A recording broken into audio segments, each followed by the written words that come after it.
Is Terry coming? We're all set. We just don't have Miss Sasha Stevenson available today, and also Secretary Aguilar is not available at this time. He might come in later, I think. Thank you. What did you just say? Can you repeat that, Jeanette? Oh, yeah, I'm so sorry.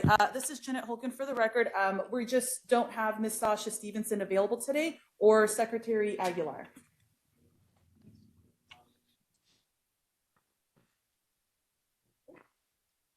We have everybody else then? Good? Good. All right, Jeanette, we're going to kick it off. We'll call to order the March 16th, 2023 meeting of GOED at 1 p.m. Can I have a clerk take the roll? Absolutely. This is Jeanette Holken for the record, and I will now call the roll. Governor Joe Lombardo.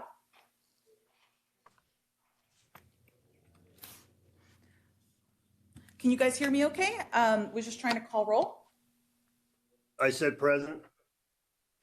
Oh, I'm so sorry. I didn't hear you there. Thank you, Governor. Next is Lieutenant Governor Anthony. Here. Thank you. Dr. Weldon Havens. Here. Mr. Josh Reed. Here. Thank you. Mr. Jay Barrett. Here. Mr. Tyree Gray. Present. Thank you. Mr. Ray Specht. Here. Thank you. And for our non-voting members, Chancellor Dale Archiaga. Here. Thank you. Mr. Chris Sewell. Here. Thank you. And Mr. Terry Reynolds. Here. Thank you. Governor, we have quorum. Thank you. Moving on to agenda item number 2, public comment. Please limit your comments to 3 minutes. Do we have anybody to the south? This is Jeanette Holken for the record. I don't have anyone in the south for public comments. No one online is requesting either, and nothing written was submitted either. I see you have a couple of people just walked in. No public comment with them. No public comment for the south. Just ask them. Do you have anything written or online? Nothing written was submitted either, Governor, and no one online is requesting to public comment. Do we have anybody here today? All right, seeing none, we'll move off of public comment onto agenda item number 3, approval of the December 1st, 22 board meeting minutes. Can I have a motion? Governor, just read down south. I just wanted to note my name's misspelled on pages 8 and 11, if they could fix that. So you're trying to say that you read the minutes? Somebody has to. Jeanette, can we make note of that? Absolutely. I'll make sure to revise those. And Governor, at the risk of also showing off that I read the minutes, I was not present. This is Dale Archiaga for the record, and I am not a doctor. While I appreciate the upgrade, I was neither present nor am I a PhD or an MD. That's interesting. I always thought you were a PhD. Uh, Maybe that was my fault. Should I say thank you or? I'm working on it. Jeanette, did you hear Mr. I always mess up Just his say last Dale. name. His comments. Absolutely. I will go ahead and revise those as well. Apologies, Chancellor. No worries. Any other board members? So can I have somebody make a motion to include those corrections? Star Anthony moved to approve the corrections. Do we have a second? Not everybody speak at Sasha once. Stevenson, second. All right. All those in favor? Aye. Aye. Aye. Any against? Hearing none, motion passes. Moving on to agenda item number 4, Executive Director and update of Director report, Mr. Tom Burns. Thank you, Governor. Thank you, board members. We appreciate your attendance today and your attention. I wanted to give you a little update of the activity of the agency since the last quarterly meeting back in December. The last couple of months have been among the most robust in the agency's history. 2 of the 3 largest deals that have ever been closed in our state's history. Hold on, Tom. You bet. Jeanette, can you hear us? Yes, we can hear you. Okay, Mr. Cisco Aguilar just showed up for the record. And Ms. Stevenson's on the line on this call in. And it looks like Sasha Stevenson's on the line now too, for the record. Thank you so much. I'll revise the roll call sheet. Thank you. For your information, we just gone through the public comment and approved the minutes. And then we're at the executive director update. So go ahead, Tom. Sure. So as I said, we closed 2 of the 3 largest deals in our state's history between Tesla and Redwood Materials. We have reconstructed and brought into compliance our fiscal office, issued a 5-year strategic plan, released the 2022 audit, our annual report, received $113 million in small business credits initiatives, as well as preparing for the legislature. So the staff has been remarkably active and attentive, and I can tell you that one of the more pleasant events of my new role is the quality of the people that I'm working with and their dedication to the people of the state of Nevada and their willingness to do their job. So I want to give some acknowledgement to Melanie Sheldon, who's head of our business development team, Michelle Lynn, the director of administration, Carsten Heiss, who brought in our new credit facility, Greg Borderland, who's in charge of communications, Jimmy Hum with policy and legislation, and then finally the leadership of Mr. Potts and Mr. Sanchez has been remarkable as I stepped on, and I'm very grateful for that. In addition, we've had a great working relationship with our RDAs throughout the state. I'll go into that as we move on throughout the report. So working to workforce development, Stacy Boswick has done a great job in working with our partners, both in southern and northern Nevada, developing training facilities in conjunction with WNC and TMCC, specifically as it relates to the Panasonic and to Tesla training centers. You'll note that I believe and Redwood Materials, Mr. Potts and Wynn were on local news here 2 weeks ago, or they're kicking off their. He's a celebrity. It's nice to acknowledge him. I'm just happy to be in the same office. So he acknowledgement on local media for the work that they did in conjunction with Redwood Materials and WNCC and work there. The Knowledge Fund and Carsten Heiss have done an amazing job of bringing in funds to the state of Nevada. Historically, I think we've kind of fallen down as a state on bringing federal funds into our state. And Carsten's very good at going out and procuring our fair share of those grants and items that are available. Has done a great job of bringing in money through the SSBCI. And on February 9th of 2023, in a presentation to the Federal Reserve Bank of San Francisco, he and Missy Elliott opened up the Battle-Born Growth Microloan Program, which services economically disadvantaged businesses and individuals throughout our state. Targets microloans of under $250,000 for employees with businesses with employees less than 500 folks.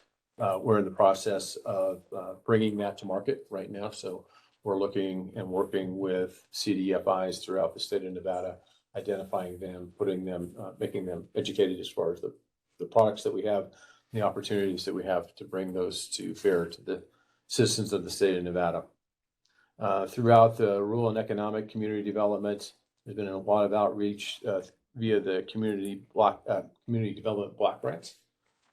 Sherry Davis and her crew have been active in providing amounts of been granted up to amounts of $4.8 million in various rounds. And Stacy has been working with the RDAs throughout the state. She's also administering the Recovery Housing Fund. Recovery Housing Fund provides housing for those that are subject to substance abuse. And we've been awarded approximately $3.3 million. Almost $500,000 needs to be deployed by May of this year.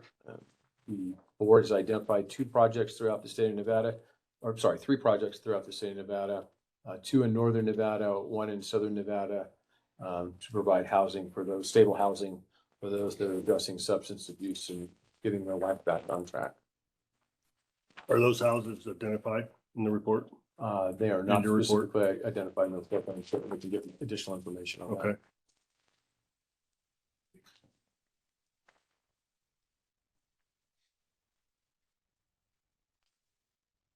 we'll get back to the board on that, Governor. Thank you. Additionally, Sherry and her crew have been reaching out to the rural RDAs and specifically and bridging the gap between the rural RDAs and federal programs as they become available with familiarity and going forward. So Apex Accelerator, formerly known as Nevada Procurement Technical Assistance Center, has been reaching out. Their mission is to be a bridge between our local state, our state businesses and the federal government, the ability to do business and go online with those folks, as well as any mainline contractors that do primarily federal contracting. And I can see Joan and her crew have reached out through various local business groups. So it's just the Latin Chamber of Commerce, Nevada Contractors Association. They also spoke at the Clark County Business Development Advisory Council to give counsel to those and ability to those to do business with the federal government. I think you can see in the report, she's identified 5 specific successes they've had, of which I have some personal contact and familiarity with. Live Electric of Las Vegas is a small women-owned small business in Southern Nevada, part of an emerging business and disadvantaged certified enterprise business. They've been awarded 2 prime contracts for the city of Las Vegas and significant subcontracted contracts with Core, which is a city of Henderson job, as well as SHF International, who's doing work in Southern Nevada as well. So they are doing terrific jobs between the period of October 1st of 2022 and December 31st of 2022. They were involved. Their contractors received a little over $43 million in work in conjunction with doing work with the federal government and those contractors that are doing business with the federal contractors. Nevada Film Office, which is certainly is getting a lot of attention in our world right now, has been very active. Danette Tull will be attending a number of film festivals, including in Ely, as well as the Cannes Film Festival coming up. As many of you know, what's that? As a Cisco, if he wants to Oh, go. does you want to go? Absolutely. All right. I'm ready. Let's go. Get your application in. You're late. And they've actually so some upcoming productions that you may see is Mr. Mark Wahlberg has a film called The Family Plan that was shown here filmed in Las Vegas as a reality show for Germany's Next Top Model, hosted by Heidi Klum, and a number of independent films, including The Comics Shop, starring Jesse Metcalf.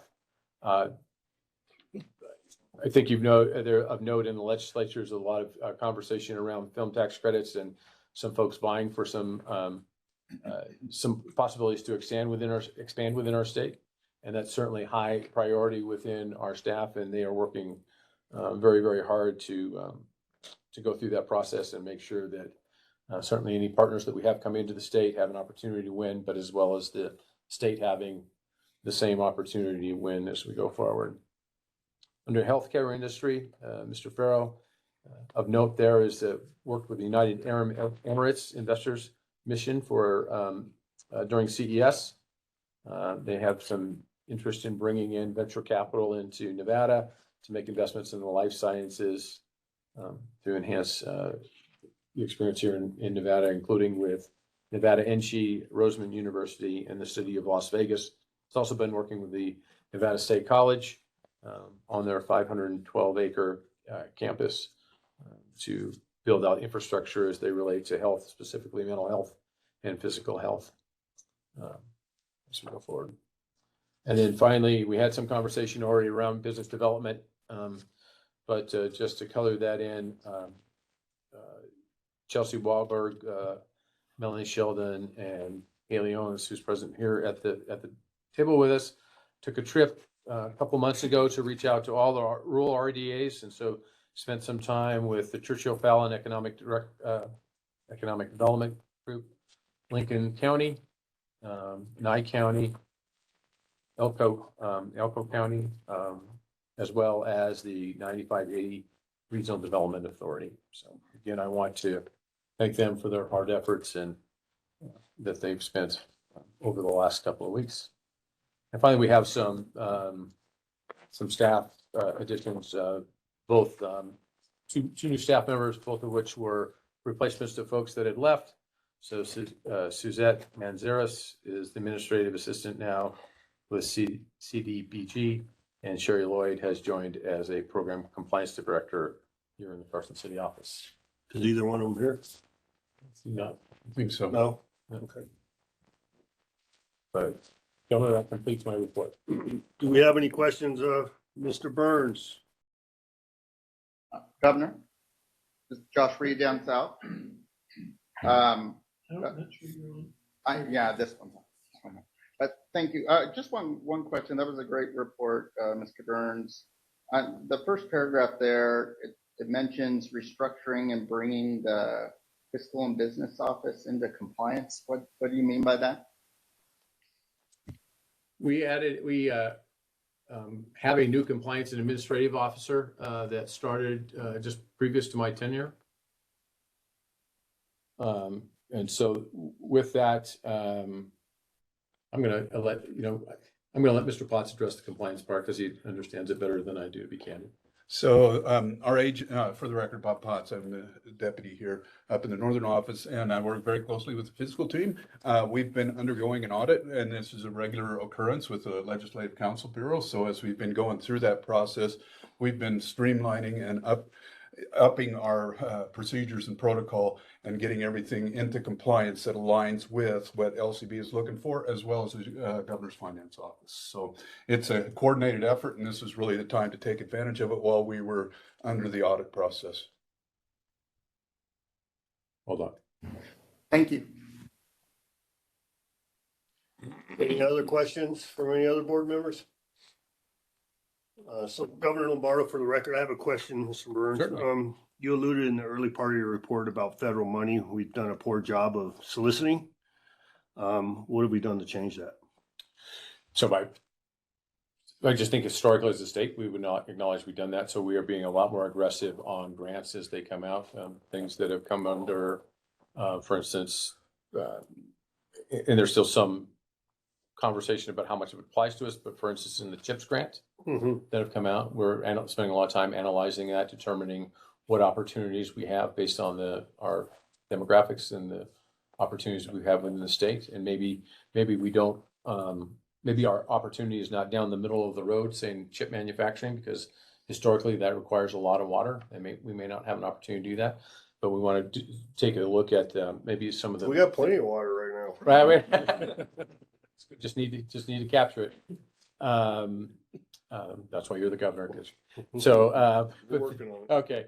So, but there may be things along the sidelines that are periphery to those industries in which we could have some opportunity there. So we're exploring that at a pretty high level. Okay, thank you. You bet. Any other questions? So Phoenix gets a lot of the chip money. They and do. They don't have any more water than we do. We agree on that. They seem to have a different perspective about their water situation than we do. They just take ours. There's that. Yeah. So, Okay. Thank you. I'm done. My commentary. I have additional, but it's probably not Governor. appropriate. Yes. Yeah, if I could just add on to the reply received from Director Burns, I'd like to reference a newly formed entity called Nevada Grant Lab. It's based in Las Vegas, and the purpose of that is to educate the community of accessing grants, and included in that the goals are the federal grants. It's a wonderful organization. The CEO of it is a gentleman by the name of Miles Dixon. So I just put that as a reference point for the effort that the state is making to get our fair share returned. So is, Governor Lombardo, for the record, so is that a privately funded, the grant lab, and does the state have access for utilization? I don't know exactly. My belief is that it's privately funded, and I would imagine that it would be open to working with the state if it's not already doing so. Chris Engelstad. Oh, okay. Two of them. All right, thank you for your comment. Mr. Bob Potts for the record. The one thing I will add, Director Burns just talked a bit about our strategic plan that we just put out. We made sure that that was what Economic Development Administration calls a comprehensive economic development strategy, because we're under this SEDS, and anybody in the state can now apply for EDA grants, where that wasn't the case prior to this plan being put out there. So what this does for the EDA is it's a strategic plan, checks the box. Anybody, a local government, a regional development authority, they can use our plan to apply for those grants. So it opens up a whole new vestibule on the economic development side anyway. So. Thank you. All right, the informational only item. We'll move on to agenda item number 5, the metrics report with Ms. Hayley Owens, research manager. Thank you, Governor, Lieutenant Governor, Secretary of State, members of the board. Good afternoon. As the Governor stated, my name is Hayley Owens, Research Manager here at GOED. And I'm going to kind of briefly walk through our quarterly performance report. I'm going to spend most of my time on this front cover page, which is a summary of all the information contained therein. But I will briefly go through the remaining pages, just dense with great information if folks are curious about our work and our divisions. So starting with this cover page, we have complete data through the end of 2022. So this, for much of our economic development stats, we have full calendar year 2022 data, and then kind of a focus on the September through December quarter of that year, which is also the second quarter of the state fiscal year. And so up this top half of the report really focuses on the economic development efforts of both GOED's economic development team as well as our regional development authorities, which are just our invaluable partners in doing this work. You'll see most of these stats refer to assisted companies. I do want to specify that assisted companies are comprised of both incentivized and non-incentivized companies. In addition to incentivizing economic development in the form of most often tax abatements and sometimes tax credits and other things like that, the GOED team and the regional development authorities, they also assist companies in establishing or expanding in other ways that can be helping them with building permits or finding real estate, dealing with workforce issues. So it really is more than just the incentivized companies. And so I kind of just will walk through this top row of stats. We had 46 total assisted companies in the full year of 2022, again, incentivized and non-incentivized. A little over 3,000 jobs pledged from those companies, and that's initial jobs within the first 2 years of operation. And then again, a little over 6,000 build-out jobs anticipated from those companies. And you'll see each of these metrics are down in 2022 from the prior year. We're not overly surprised by that. I think a lot has been in the news about recessionary fears. Inflation has been high, and as a result, interest rates have gone up. And so it's kind of changed some of the behavior of businesses, especially looking forward and planning, and also tight labor market issues. So that wasn't wholly unexpected. However, we are happy seeing that the average wage paid by assisted companies in 2022 broke the $30 mark for the first time. And that was up just over 14% from the prior year. And also the investments pledged by assisted companies were up significantly over the year. A lot of that, I think we can say, was due to the $1.1 billion pledged by Redwood Materials in the December quarter. And so these final 3 boxes on the top half, this is really our business development pipeline, our leads, prospects, and then finally the wins. And this data is just for the fourth quarter. So again, our leads and prospects are also down. And our win, we had 10 wins in the fourth quarter. That was 5 incentivized companies and 5 non-incentivized companies assisted by GOED or the regional development authorities. And that was steady over the quarter and again down slightly from the prior year. Are there any questions before I move on to the second half of the page? All right. Yeah, I have a question on this, Governor Lombardo. So the number of leads, that's a significant number, minus 76%. It is. And prospects minus 83%. I mean, well, 52% if you use prior year. Is there something that we changed, or is there something we can do different? I think again, it kind of just gets back to this holding pattern that a lot of businesses have been in with the recent economic conditions. And you can kind of see from these little spiky line charts that it is kind of volatile quarter to quarter. And so hopefully we'll see things kind of level out and eventually tick up as we go on. Also, these definitions can be kind of fuzzy. And as Bob and I were talking about this recently, sometimes a company can go straight from a lead to a win and kind of skip that prospect stage altogether just with the way it moves. Governor, if I may, Tom Sure. Burns for the record. To your point, I think part of this was some pent-up demand that came out of COVID, and so it led to kind of a spike as to what our opportunities were. And then as that maybe leveled off or became quote unquote normal, you had a settling and lost that spike. Additionally, we are looking to be a little more offensive through GOED and I knew through our RDAs, and so with historically. We've had the opportunity where folks have come to us, and certainly that's a great opportunity. But we have looked to be in the last couple of months a little more forward thinking about contacting people and seeing what their opportunities are. That's usually a result of lack of communication. Yeah. And I would Governor? use priority or progressive, not offensive. Proactive. Okay, proactive. There we go. Governor? Governor, can you hear me? Yes, sir. Go ahead. Josh Reed with the question. Just in addition to, interest rates, have you seen any data relating to water and the changes in ordinances that we've had in Southern Nevada? For example, water cooling, restricting that, and which might affect manufacturing and some of the tech industry. Have you seen any data on that? Chris Sanchez. I'll defer Sorry. to Chris. Chris Sanchez, Deputy Director, Southern Nevada. A great question. So we've been working with the Water Authority as well as LVGEA around this very question. We're working on a couple of things. One is a methodology for scoring both capital investment and job growth and water consumption. The other is that the story and the narrative that's throughout media, especially nationally, doesn't really capture where we truly are in Southern Nevada.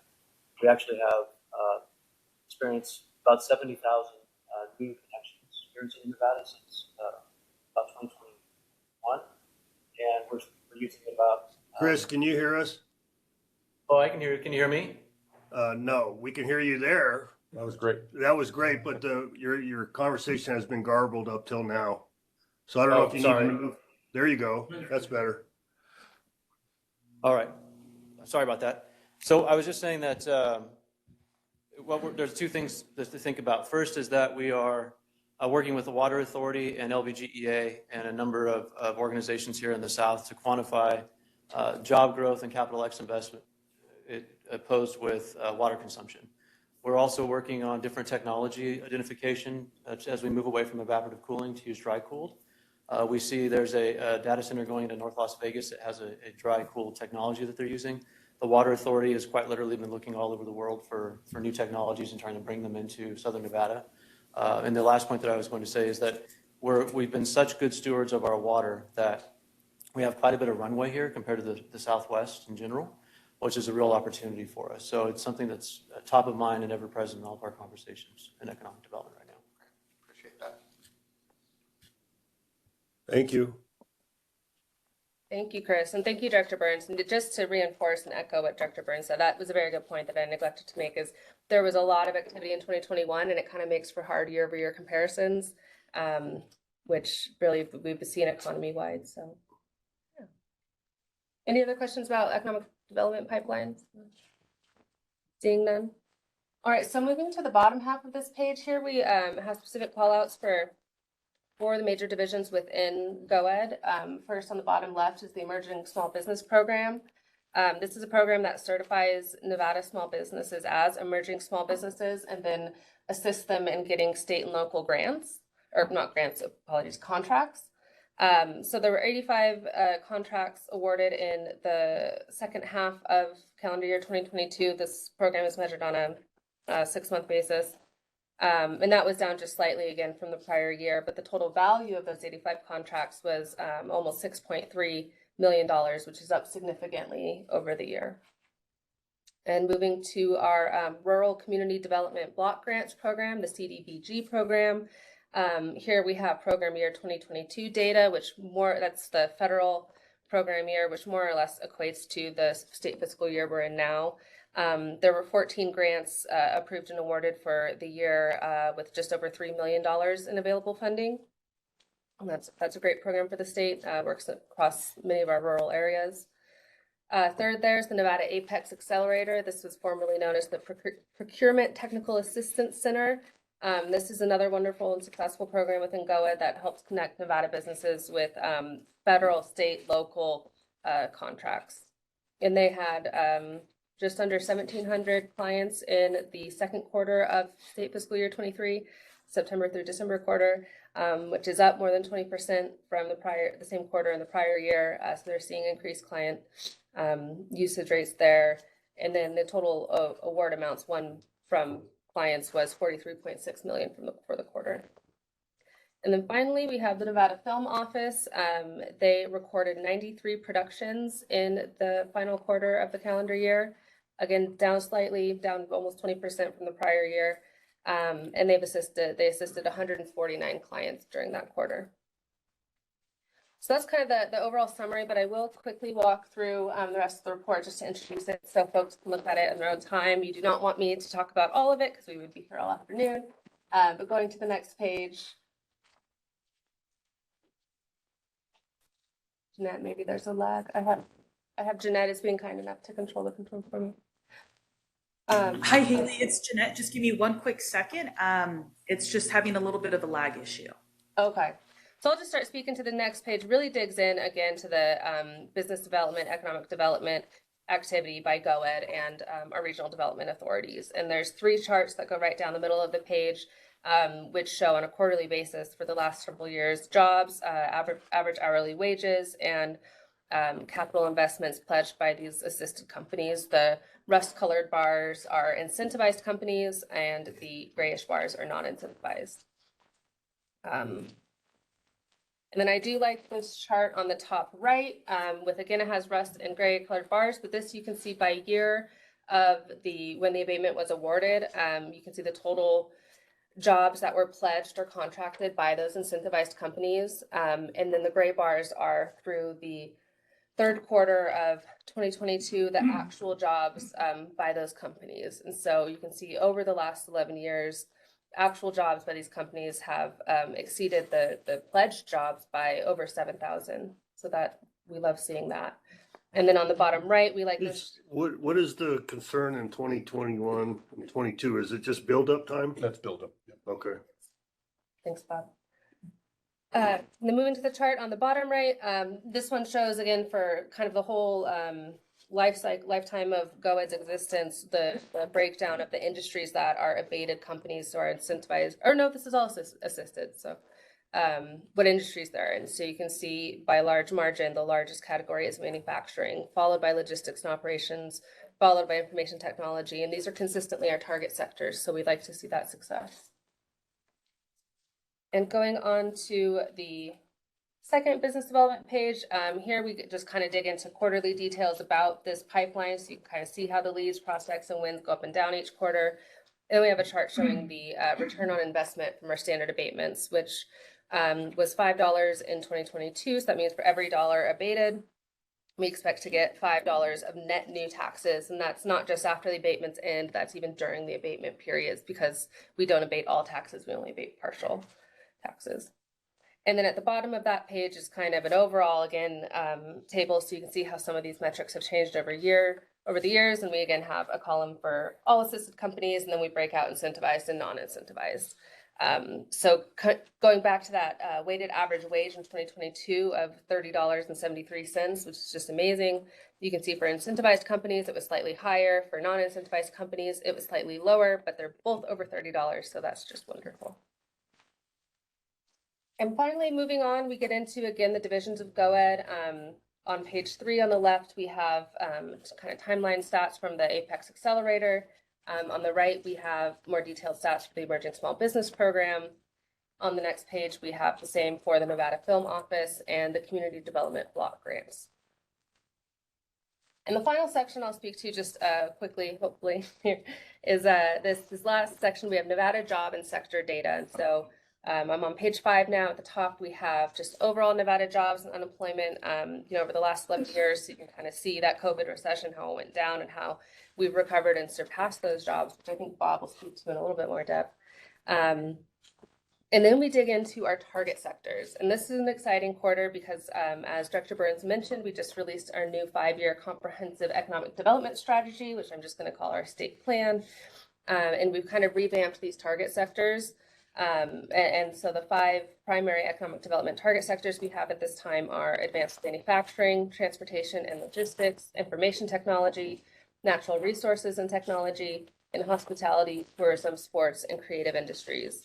And these are not so new in the sense that they're completely different than what our target industries were before. They've just kind of evolved out of that, and we like to keep them updated and up to date. So there are charts for each of those target sectors showing jobs over the last 11 years and average wages.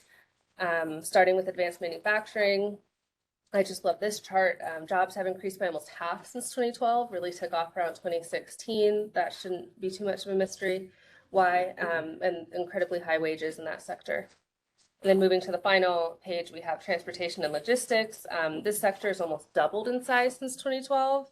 And had over had 12.8% year-over-year growth in 2021. And I think, a lot of that's coming out of COVID, and we're buying more things online and less brick and mortar. And so there's more transportation, warehousing, distribution, logistics, and saw 4.6% growth in 2022. And again, these are pretty high paying jobs. Next, information technology. This is a smaller sector in terms of overall jobs, but has an average annual growth rate of 5.4% over that timeline. So that outpaces, our overall job growth, and incredibly high wages.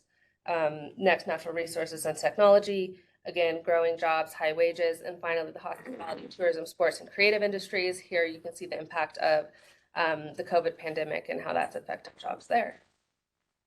So that kind of concludes my remarks. Are there any questions from members of the board? Any questions from any board members? Governor Lombardo has a question of Tyree. Tyree, you see this matrix here on page 1? Page 1? You don't have it there in your book? All right. Yeah. It showed 1.8% assisted companies in the mining industry over a period of, 11, 13 years. Mhm. Why do you think that's so low? I think kind of 2 reasons. Pardon me, Mr. Governor, Tyree Gray, for the record. 2 reasons. Number one, mining is generally just an industry that requires a large amount of capital investment up front. And so what you see is that the majority of mines have been present within the state for a number of years. Number 2, I don't think that mining was always a targeted sector. Frankly, just by my understanding within the history. And so seeing more development in the green energy space where lithium is really starting to come on and be something that we really have the opportunity to mine here is number 2. And then I would also add a number 3 is that we don't have processing here really within the state.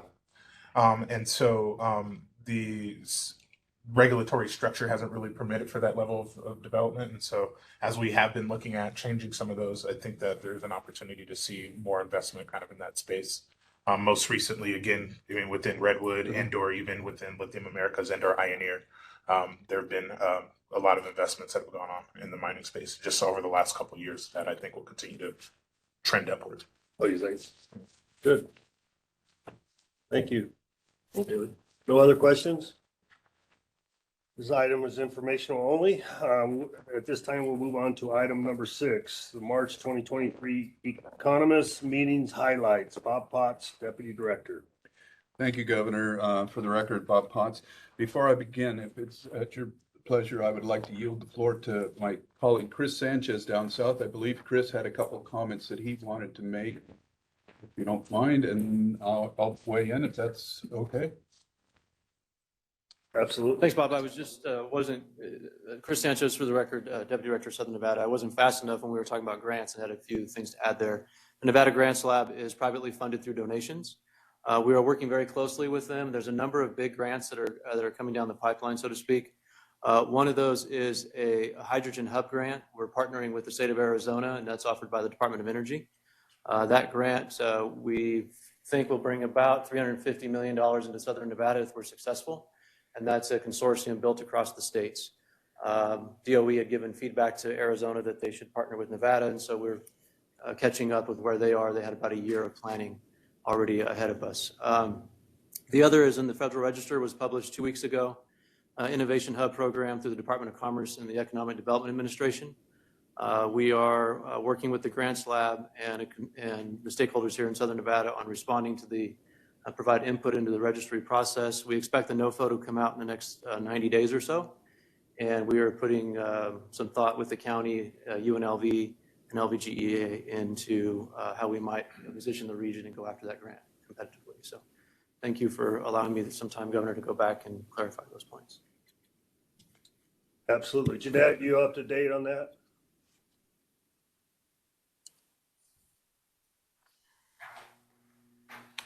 I'm so sorry, Governor, what was that? Are you okay to modify the minutes with that? Absolutely, not a problem. Okay, thank you. For the record, Bob Potts, Deputy Director up here in the north. I'm going to move forward, and I'll try to keep my comments brief here, but I thought it would be helpful. And I'm going to piggyback a little bit on some of the numbers that Hayley brought out specific to the pipeline and why we're starting to see some slowdown in activity and some of the concerns that folks are voicing. Are we going into a recession? What's with the uncertainty? Is things going soft or whatever?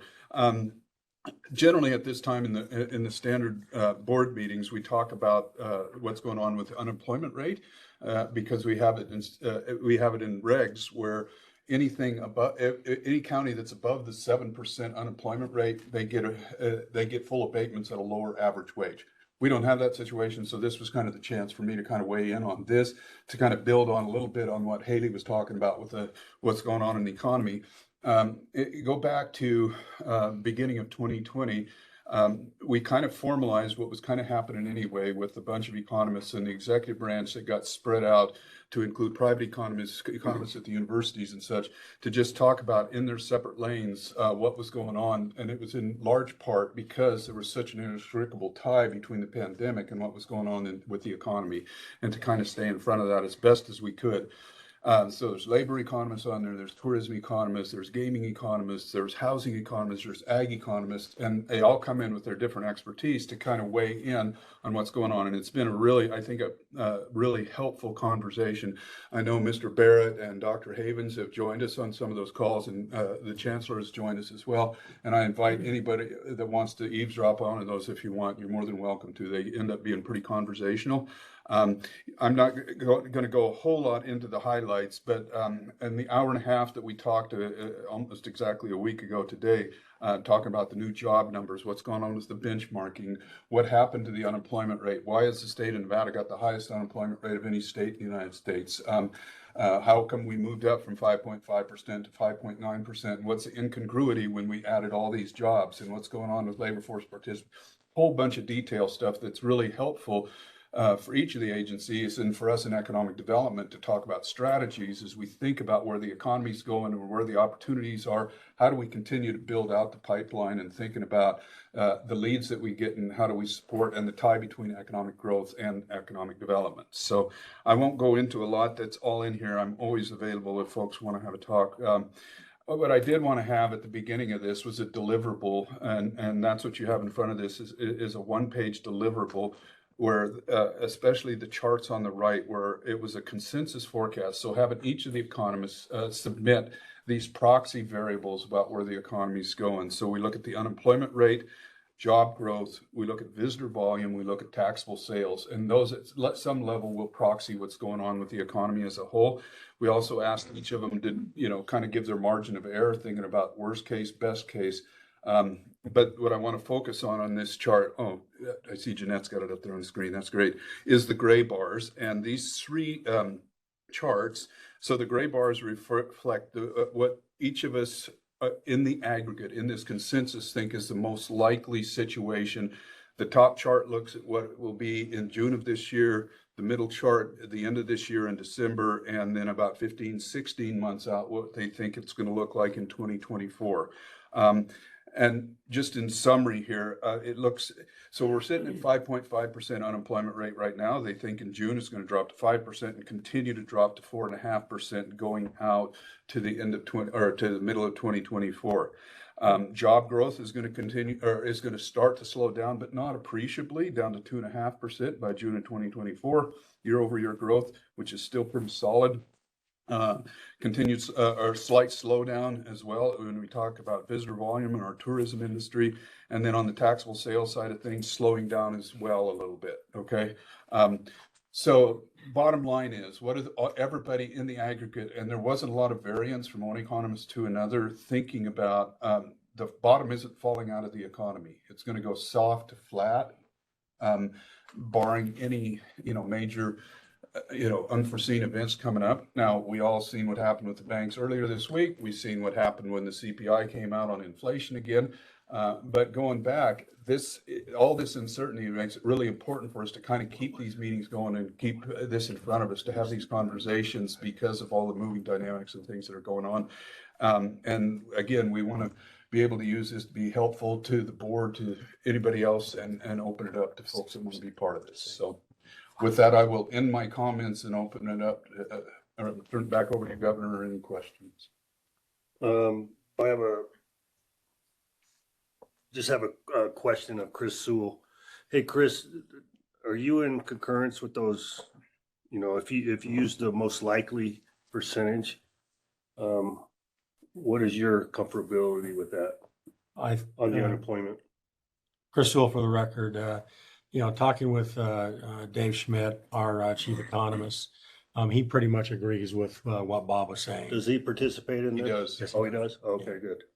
And so I think we're pretty much on the same track. Again, I think the unknowns are, right now the big unknowns are, what's going to happen with the banking industry if any of the other further fallout, and also the debt situation. That could impact the economy. Right. So I think those are the two biggest unknowns. So it's Bob Potts again. So just to that point, one of the things we talk about, so the Federal Reserve regularly comes out of what's going on as far as total savings right now. And post-pandemic, we were roughly 2.2 trillion above pre-pandemic high as far as consumer savings was concerned. They've burned through about 1.8 million of that, or 1.8 trillion of that. So that leaves us like 800 billion. So again, that's one of those things where we look at it and we say there's got to be a lot of velocity out there, because you can never underestimate the propensity of the American consumer to consume, right? So go ahead, Terry. Terry Reynolds, for the record. Question on the unemployment. Do we have a structural profile of the unemployed? Do we know what it looks like in terms of who is unemployed? And we're getting a tremendous inflow of people into the state, probably more so than we've seen over a period of time. And do we know what's happening with that inflow in terms of the numbers for unemployment? So I'm kind of curious to know if we can look at the structure of the unemployment. So Bob Potts again, for the record. So the problem with, and it's not a problem, it just is what it is. All the federal stats, the secondary data, it's a long lag time to get that data to come back, right? And then a lot of times and the unemployment series is based on a household survey that the census collects, right? And so you got to pull all of that. Sample. Yeah, and it takes a while for that information to get back. Is there anecdotal information? Yeah, there is some, but I wouldn't call it any bit more than that. And the challenge that we face right now is there was such a huge shock because of the pandemic to the labor markets. Taking the noise out of that shock has been a challenge across the board. I mean, we talk with the folks over at Research and Analysis and such all the time. And but that, again, that's part of the huge value of having these kind of these conversations like this, because the back and forth draws us all to a place where we can come to a conclusion where this is right, this is kind of right. I mean, economist's world is kind of fuzzy math. It's not to the third decimal place like an accountant would be. So, yeah, please. Stock market. Just To add on that, again, Hayley Owens, we did have some really interesting conversations with the chief economist at Dieter this month because the January workforce data came out just so interesting. Our job growth was very strong. It was like 6%, but the unemployment rate is just kind of stubbornly high, at least compared to other states and the nation right now. And so then you kind of want to look at the labor force. Is our labor force increasing? And it is. And so we've kind of been asking the same similar questions. Are people moving in and immediately looking for work and contributing to this large unemployment rate? So it's interesting data these times. Sure. Stavros Anthony for the record. I'm looking at the visitor volume growth, and that's a pretty big difference between best case and worst case scenarios. And it shows it looks like a 50% drop in visitor growth over the next year. Is that correct? Is that how I'm reading it? That would, for the record, Bob Potts, that would be correct. I would say of all the series that we're looking at, visitor volume is the one that everybody is, I don't know, what were you, 16 or 17 month of record gaming revenues. We see so much going on in that industry. 20. Is it 20 now? Yeah. Yeah. So there's so many things that are going on right now in that industry that are outside of historical trends that I think when you see the big error terms that you're seeing between best case and worst case over the most likely case is just everybody's lack of confidence that they're giving themselves some room of margin in these numbers. I mean, if you go to the bottom, June 2024, that's the only series where you see a negative growth number, year over year growth number in the worst case scenario in all of these charts here. So the challenge we have, and it's always been this way when you have an economy that's largely tied to the tourism, gaming, and entertainment industry, is it's tied to discretionary dollars, right? So if things go soft anyplace else, this has a whole lot more leverage and how it affects that industry. So I think that's where folks are kind of coming from in this. Hope that answered your question. So how did you come up with how does that number come 50% drop? Well, you mean so from June to June? Oh yeah, from 10.5% to 5.5% to 5%. It's what everybody throws in. So we have all these economists, right, and they're throwing in saying we think that year over year growth is there's still gonna be enough velocity with these dollars that are out there. People are going to spend on discretionary to keep us at a 10% year over year growth. But as those dollars get pulled back, as savings starts drying up, as the velocity of the economy starts softening up a little bit, you're going to see it drop down to only 5% year over year growth. And you're seeing larger magnitude in visitors because than you're seeing in some of these other series, just because it's so it's more of an exponential formula than it would be a linear formula. I hope that makes sense. Yeah, it does, but I guess we got work to do to make sure we keep people coming to the state of Nevada. Yeah. So, okay. Where does tourism fall under the hierarchy of state government? Somebody who's the chair of the tourism commission here. Oh, that must be me.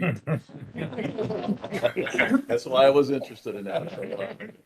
I got some work to do. Do the gaming companies have the same perspective on visitors? I don't know. I mean, it's the first I've seen of this, so. I'll yield. Hayley Owens for the record. I can say we don't have gaming industry folks on these calls, but we do have Mr. Mike Lawton from the Gaming Control Board, and he contributes to these expectations and the conversation. And Kyle Scholes is the research manager at the Division of Tourism. So those are kind of the voices that we have in this. Because I could see these numbers impacting their stock prices. Yes. Yeah, and I think it is important to point out, it's not an actual decline in visitor volume. It's just a slowing of the growth rate. Yeah.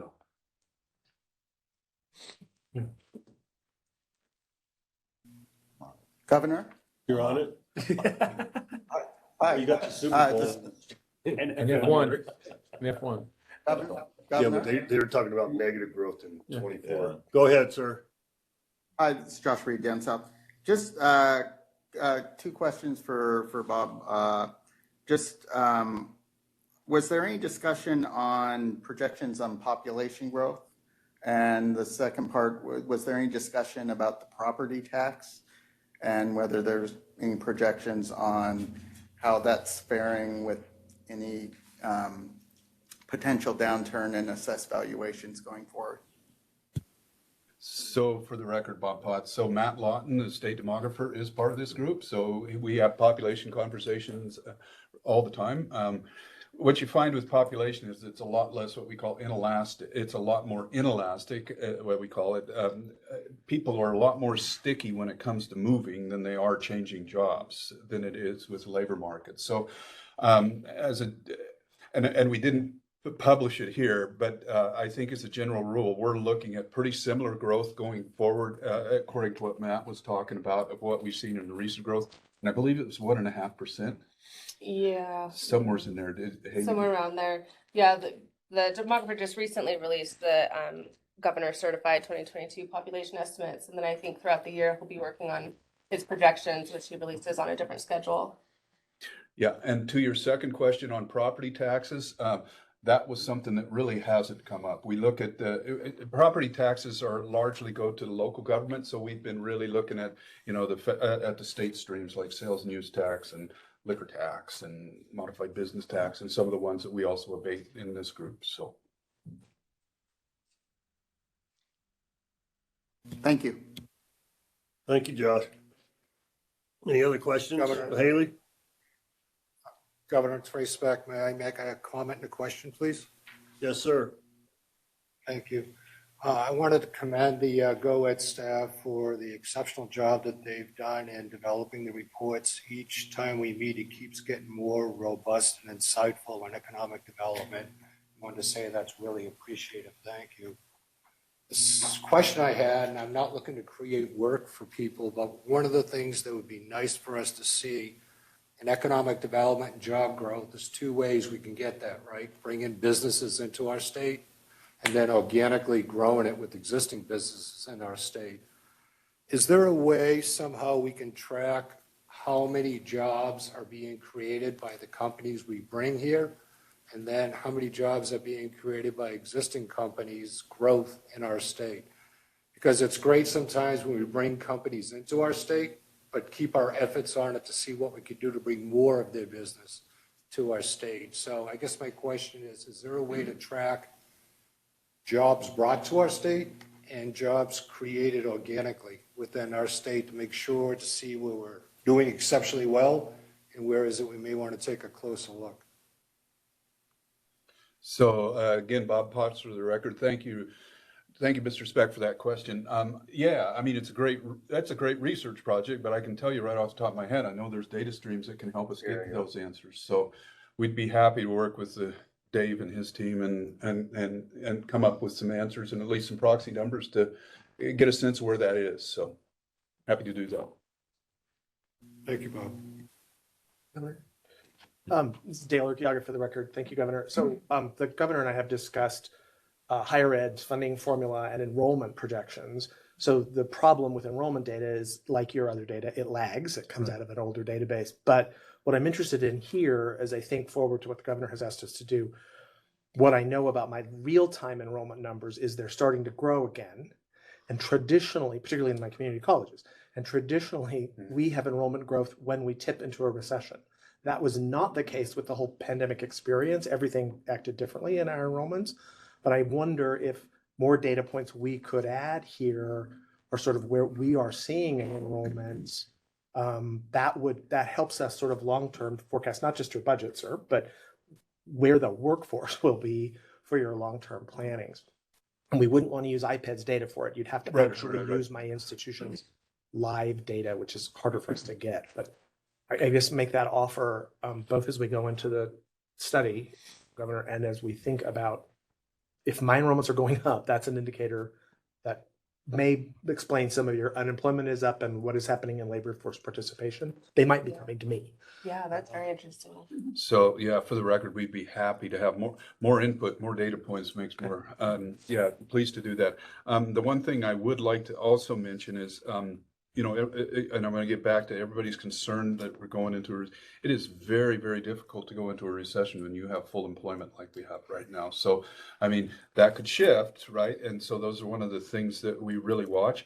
I would also offer up that part of the reason that we're seeing some slowdown in the business pipeline is concerns about finding work, finding help. If you're thinking about doing an expansion, but you're like going, I don't know where I'm going to get the people, that can really slow down some of the expansion and relocation opportunities. So there's a whole bunch of moving parts that kind of go into this that we kind of think of as we go through this. So keeping our fingers on the pulse, I think is really been helpful, and happy to share it. So we, Governor Lombardo, for the record, so Dale, we can formalize that with Hayley. Absolutely. That's just another column on the report. Yeah. I think it'd be fairly simple to draw from to include Mr. Reed's Certainly. request. All right. Any other questions? Informational item only. So we'll close item 6 and move on to item number 7, abatement applications for board approval. And we have 4 separate items and we'll take them separately. So the first company is AVK Elastomer Technology, Inc. And who will provide the information associated? For the record, Amy Barnes, Northern Nevada Development Authority. Good afternoon, Governor, Lieutenant Governor, and Secretary of State and board members. For the record, I am Amy Barnes, Director of Business Development for Northern Nevada Development Authority here in Carson City. I want to thank the board for considering the abatement application for AVK Elastomer Technologies. It's also known as Gummy in Denmark. So that's, I kind of get those mixed up back and forth. The company is applying for the sales and use tax abatement, personal property tax abatement, and modified business tax abatement. AVK Elastomer Technology manufactures, develops, and sells rubber solutions. With a location currently in Denmark, AVK Elastomer plans to have their U.S. facility located in Minden, Nevada. In the first 2 years of operation, they will hire 12 employees with an average wage of $28.42 an hour and pay 79% of the employees' health insurance premiums. The total capital investment will be $9.3 million.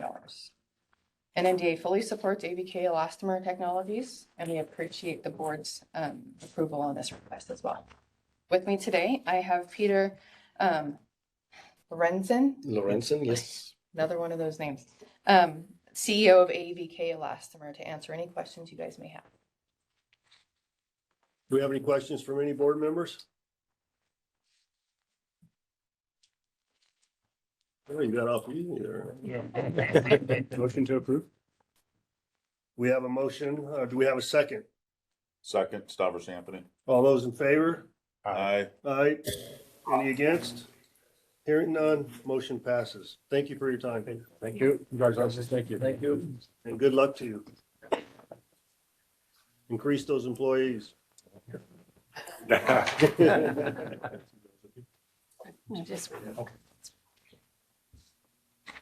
All right, we'll move on to agenda item 7B. Monin, is that how you say it? Monin? Yes. Inc., sales tax abatement, modified business tax abatement, personal property tax abatement. Great, thank you, Governor. Good afternoon, Governor, Lieutenant Governor, Secretary of State, Executive Director, and board members. For the record, I'm Nancy McCormick. I'm the Senior Vice President with EDON, Economic Development Authority of Western Nevada, and VP of Retention, Expansion, and Workforce Development. I'm here today representing Monin Inc., a manufacturer and distribution company located in the Spanish Springs Business Park in Washoe County.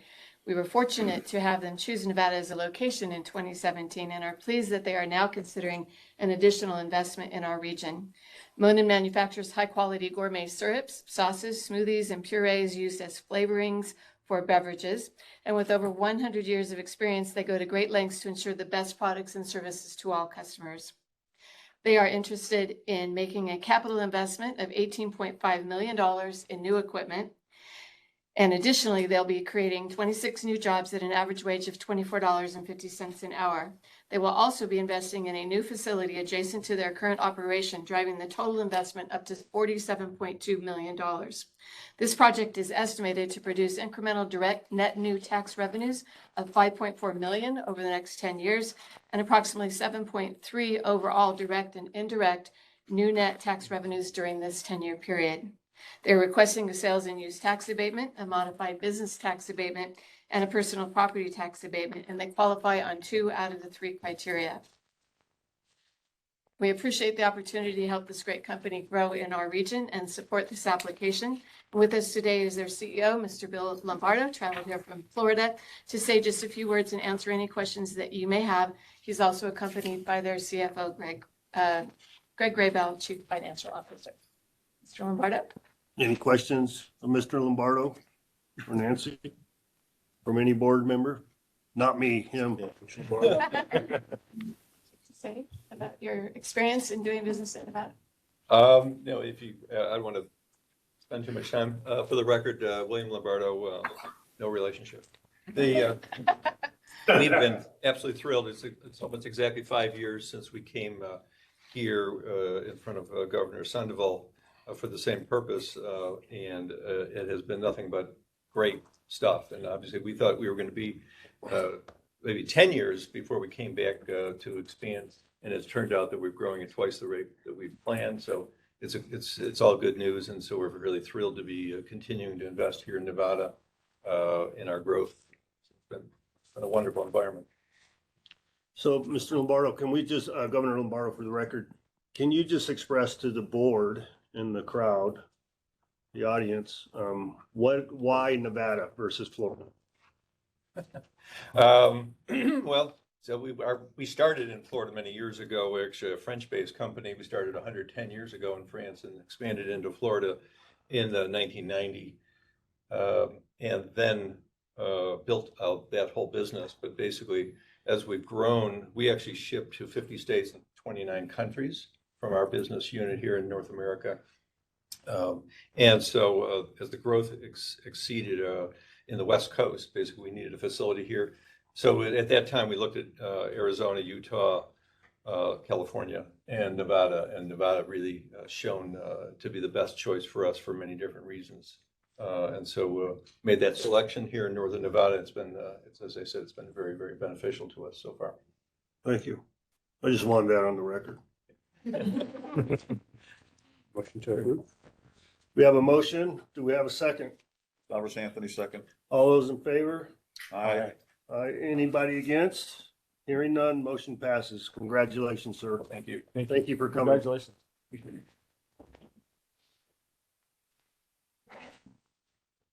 All right, moving on to agenda item 7C, Sparks Nevada LLC, sales tax abatement, modified business tax abatement, personal tax abatement, real property tax abatement for recycling and recycling abatement.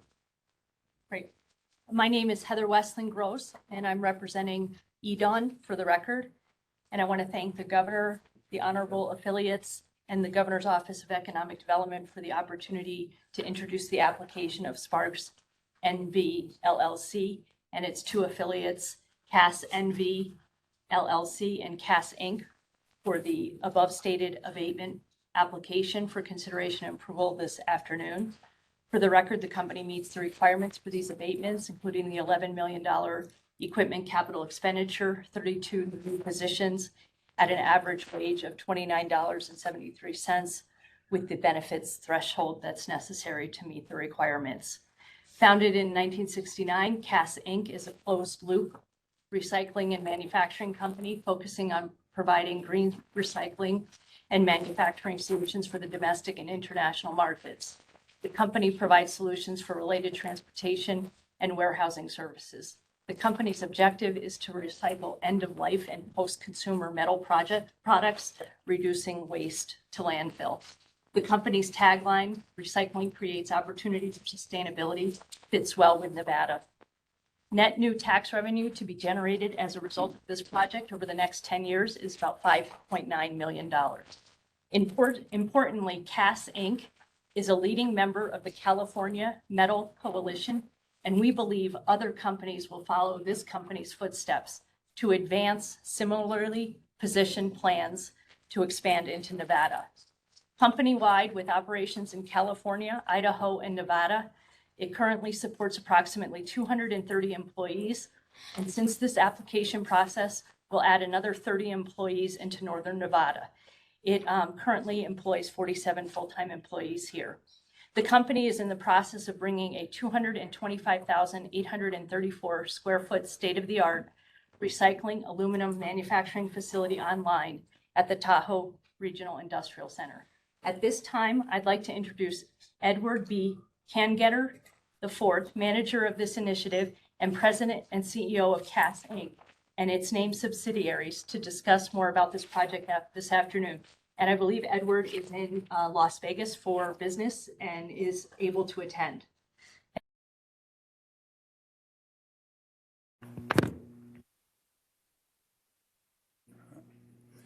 I just want to say thank you to the governor and to all the board members for the opportunity. I originally visited Nevada as a board member of California Metals Coalition representing over 300 companies. And I had the opportunity to learn about the incentives and the environment that you have developed for business. We've been in California for a long time. We took the expansion very seriously to move to Nevada, but we felt it was the best move for the company and for the future of our clients, as well as everyone that we currently employ. So I just wanted to say thank you again to all the board members for the opportunity.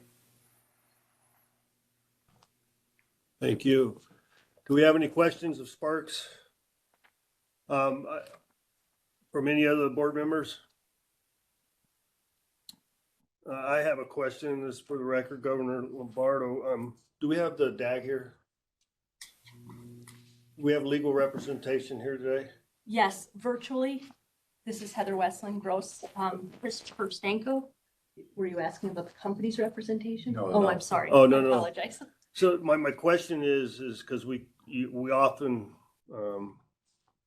representation came in this briefing under Sparks in VLLC and 2 affiliates. So the initial introduction was void of the 2 affiliates. Is there any procedural issue that we have to identify CAS as part of the procedure? I don't believe so, Honor. This is David Newton from the Attorney General's office.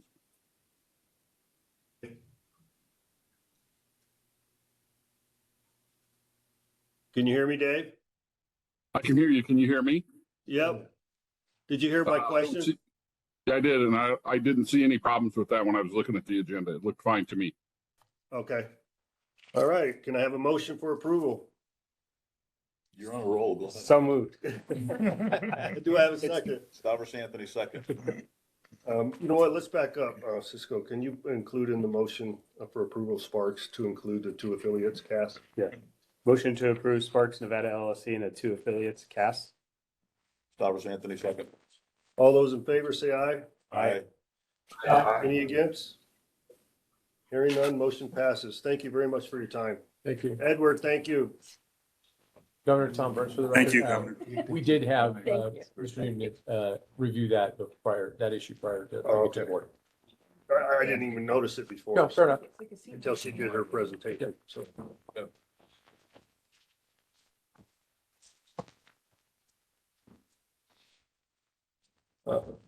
You ready?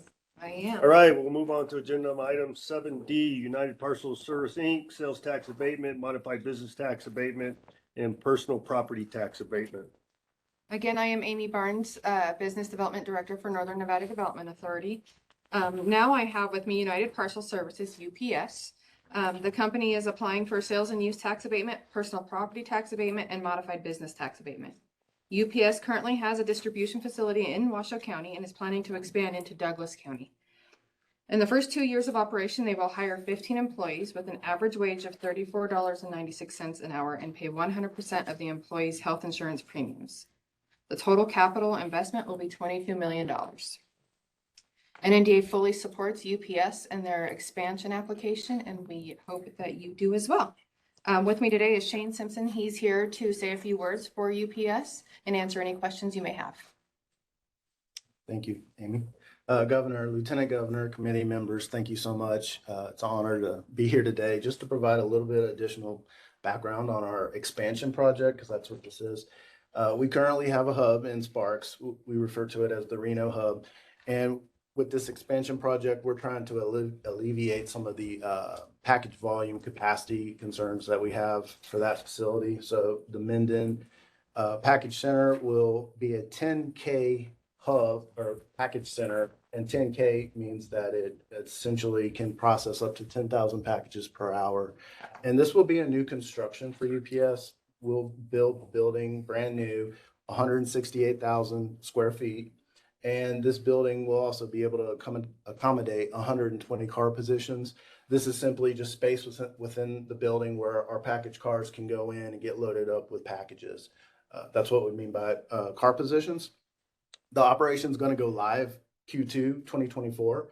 And upon opening, we expect about 260 employees within the building, and there'll be some ramp up from thereafter.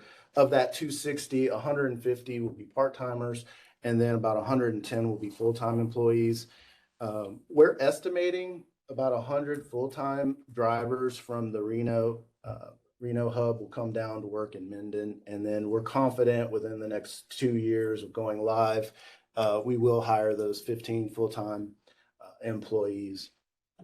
Once the package center is live, there's going to be 2 sorts that happen every day. One happens preload, which is 3 a.m. to 10 a.m., and then a twilight shift that runs from 4 p.m. to 9 p.m. The drivers will leave our facility every morning at 9:30 to deliver the local final leg of the packages. Those drivers are going to deliver to Minden, Dayton, Silver Springs, Smith, Virginia City, Carson City, Washoe Valley, Colville, Topaz, Fernley, Wellington, and then a few zip codes within South Lake Tahoe, California. So that's where the delivery will happen. While those drivers are out making deliveries at the end of their day, they will also pick up some packages to bring back to the hub at night, and then we'll sort those in our twilight shift and put those on trailers to be sent outbound to be delivered across our network across the country. So this Minden investment is very important to UPS, and we really appreciate the partnership with the county and the city and the state, and happy to answer any questions anyone might have. No question, Governor. Go ahead. Stavros Anthony for the record. So this facility will be brand new? Yes, sir. Are you going to use Nevada contractors and companies to build this building? We will use Nevada, any local business, anytime that it's feasible for us to do. A majority of the spend of the equipment that's going to go inside the building will be conveyor systems. So we'll put that bid out nationally and to whoever can fulfill that order. And so that may or may not be a Nevada. I was lecturing. I was wavering on my vote. Nevada. Well done. Good catch. A Nevada supplier, but certainly other spend that we do at the hub would be from local vendors. Okay, I'd encourage you to start with local companies first because we need that. We need to support them. Sure. Thanks. So you anticipated 10,000 for the record, Governor Lombardo, 10,000 package increase?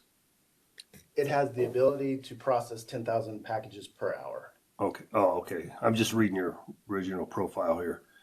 So how are you facilitating it now without this expansion? The current hub will run shifts, and either extra shifts or the current shifts that they're running might go a little bit longer to accommodate that extra volume. So In by the current hub until this at the current facility hub, is yes, built. sir. Yes, sir. Okay. And you only project 15 employees on an increase? It's a conservative estimate, and within the first 2 years, yes, sir. But beyond that, there should be additional hires.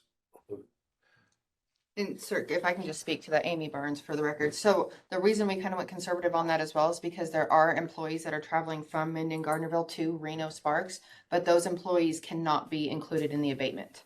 Oh. So those employees will be given the opportunity to relocate or to transition to Minden rather than continuing their commute. So how many total full-time employees will be in the facility? To start, it's going to be about 110. Okay. Yeah. And then we'll ramp up from there. And then all the part-time jobs typically tend to be brand new. Those folks aren't going to typically transfer. So then the Reno facility will hire new full-time employees to replace the employees that have come down to Minden? It's a little early to say, but if nothing else, we have the capacity to ramp up again, whatever we've moved down to Minden. So there's always that possibility. Jeanette, that was Cisco Aguilar asking the question. I got to get better. I apologize. Any other question from any other board members? Motion to approve. Governor. Hold on, we have a couple of questions here. Go ahead. Weldon Havens, a physician. I'm interested in your health insurance policy, which is the most generous we've seen, I believe, at $27,000 a year, and you pay 100% of that. You do that. How wide is that? Is that for the 110 people that you'll be starting with, and is that you do that for the West Coast, or is this a national program? I'm Yes, just sir. curious. It's much higher than, fortunately, than we normally see. Yes, sir. For the part-time and full-time folks in our operation, they're part of the Teamsters, and that is negotiated in the labor agreement. That's the percentage we cover, 100% of their costs. Thank you. Governor? Governor? Josh Reed, South. Can I ask a question, please? Go ahead, sir. Okay. This more for staff than the applicant, just based on the comment earlier. So when you go through the tax abatement requirements and where it says the statutory requirements are not met, there was another application where one of the requirements was not met. You know, when I see something that says statutory requirement, that means it's required. So what is our ability to vary from the requirements? So for the record, this is Bob Potts. I'll just weigh on it, Mr. Reed. They need to meet 2 of the 3 requirements.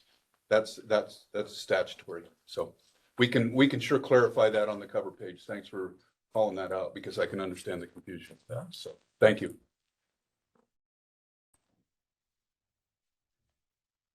Any other questions? Do we have a motion? Motion to approve. Stop Anthony, second. We have a motion. All those in favor? Aye. Aye. Aye. All those against or opposed, say no. Hearing none, motion passes. Thank you, sir. Appreciate your time.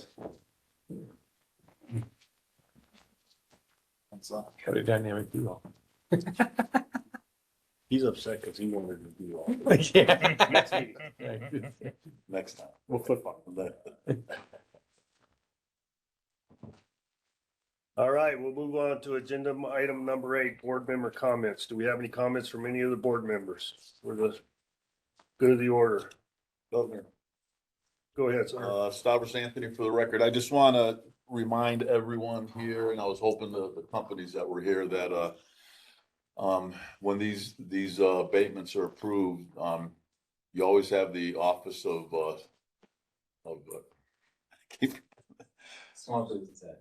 Office of Small Business Advocacy that's available to send these companies to when it comes to helping them with licensing requirements and fees and regulations that they have to navigate through. So I just want to make sure everybody knows that and understands it, and let them know that they can come to the Lieutenant Governor's office, and we will advocate for them when it comes to actually getting all the requirements to get open or expanded.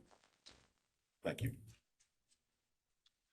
Governor Lombardo. So, Mr. Potts, can we ensure that is part of the process when they apply? That we provide that information? We can. Yeah, that's a good idea. Okay. For the record, Bob, yes. Thank you. Anybody else have any comments for today? Informational only. We'll move on to agenda item number 9. Great job, guys. Governor Lombardo, for the record, very good job by the staff, and thank you for the economic data. And, you know, to build off what Cisco said, Secretary of State, we have to be very careful with those numbers, you know, in publicity. Granted, we're gonna evaluate it and utilize it as we move forward, but we have to ensure that we have all the data points that we can to the best of our benefit. Okay?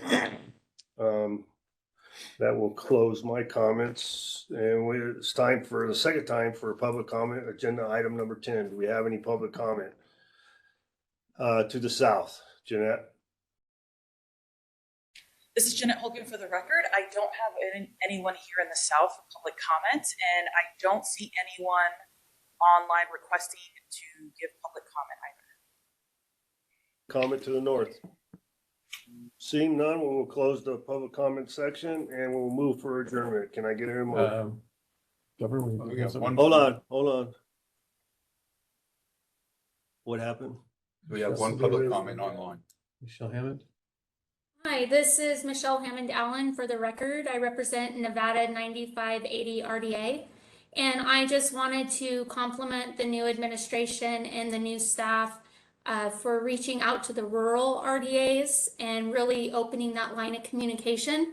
I would have to say, since I began my position in June, it's been very, very well received and very much appreciated. So thank you, Governor Lombardo. Thank you to the new team. Thank you, Michelle. I appreciate your comment. Any other comment? I don't know where you guys saw that. It pops up in the right-hand corner. Okay. Yeah.